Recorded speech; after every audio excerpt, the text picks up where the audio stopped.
You're sitting across the table from someone you've known for years, a close friend, maybe a family member. But a few minutes into the conversation, you realize you're navigating entirely different versions of reality. Physically, you are 2 feet away. Cognitively, you are miles apart. Before the digital age, our cultural diets and worldviews were shaped by human recommendations. If a friend or an expert suggested a book or an idea, that exchange carried situational context and built-in social accountability. Today, human curators have been replaced.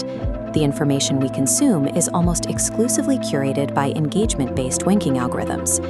The tech industry insists these systems are completely neutral. The common defense is that the algorithm is simply a mirror, perfectly reflecting your pre-existing preferences back to you.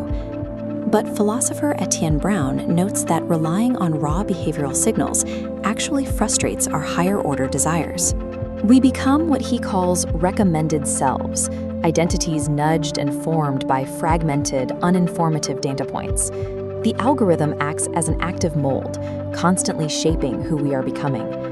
To understand how this shaping happens, we have to look at the business logic of the internet. The entire attention economy relies on maximizing the duration of single, continuous user sessions. The process begins by exploiting a tiny window in human cognition, the missing half-second. Algorithms are designed to trigger rapid, affective responses, a spike of dopamine or a flash of anger, before your conscious mind has time to reflect on what you're seeing. Once the system registers that microengagement, the optimization engine kicks in. It begins filtering your feed, aggressively narrowing the scope of what you are allowed to see. A 2026 study published in Nature examined exactly what kind of content keeps us scrolling the longest.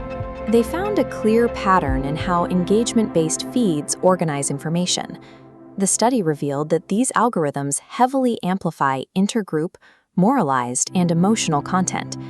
In practice, this means your feed is systematically flooded with political outrage and toxicity. Your attention is being actively hijacked by your basest emotions, because outrage is the most profitable fuel for the machine. This animated diagram illustrates how hyper-personalization warps our understanding of the environment. In a recent Ohio State study, researchers showed how clicking on a single piece of content, like this red triangle, causes the algorithm to isolate that specific characteristic. The researchers used a streaming service as an example.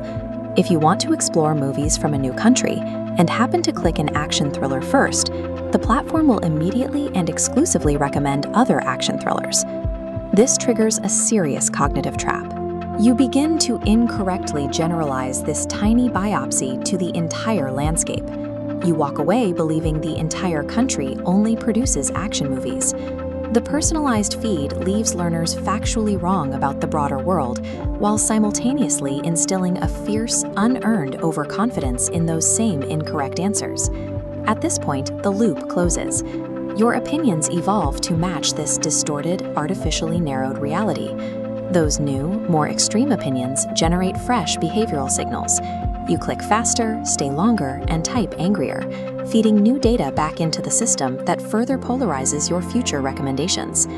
The true danger of this loop lies in the absolute, unshakable certainty it gives you that you have seen the whole picture.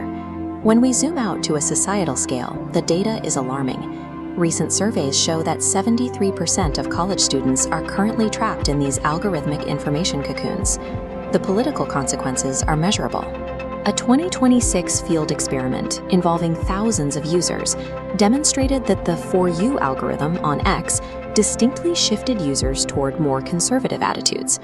What makes this finding critical is that the political shift persisted even after researchers completely turned off the algorithmic curation. The cognitive alteration remained. But it is important to reject the myth of total mind control. Algorithms require human psychology to function. Researchers call this recursive interaction. Our innate social behaviors and cognitive biases are active co-conspirators in this process. Governments are beginning to recognize these stakes. The European Union recently levied a €120 million fine against X under the Digital Services Act, marking the first time this regulatory authority was used to penalize a platform's core recommendation logic. The algorithm only has the power to permanently reshape your reality if you remain blind to its mechanics. Reclaiming your authentic self begins the moment you realize you are inside the loop.